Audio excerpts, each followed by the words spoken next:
நமக்குள் இருக்கும் வெறுமையான இடத்தில் முடிந்தவரை சந்தோஷங்களை நிரப்பிக் கொள்வோம். இல்லையெனில் அந்த இடங்களில் பிரச்சனைகள் தானாக நிரம்பிக் கொள்ளும். இந்த உலகில் எந்த பொருளும் 2 முறைதான் அழகாக தெரியும். 1 அடைவதற்கு முன்பு, 2 இழந்ததற்கு பின்பு. பணிவு வேண்டும், ஆனால் கோழைத்தனம் கூடாது. துணிவு வேண்டும், ஆனால் தலைக்கணம் கூடாது.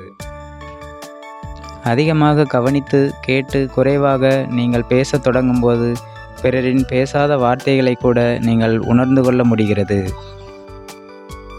பேசாதவர்களை பற்றி நினைப்பதை விட்டுவிட்டு பேசுபவர்களிடம் சந்தோஷமாக பேசி பழகுங்கள். அதுவே தேவையில்லாத மன அழுத்தங்களை குறைக்கும்.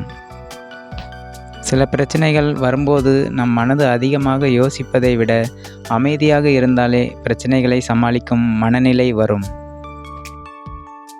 அது நமக்கானது இல்லை என்று நம் மனசு உணர்ந்தாலே போதும். அதற்கான ஏக்கமும் தேடலும் தானாய் ஓய்ந்துவிடும். பின்னால் பேசுபவன் புகழ்ந்தால் என்ன, இகழ்ந்தால் என்ன, நீ சென்று கொண்டே இரு முன்னால். செய்யும் உதவியை சொல்லி காட்டாதீர்கள்.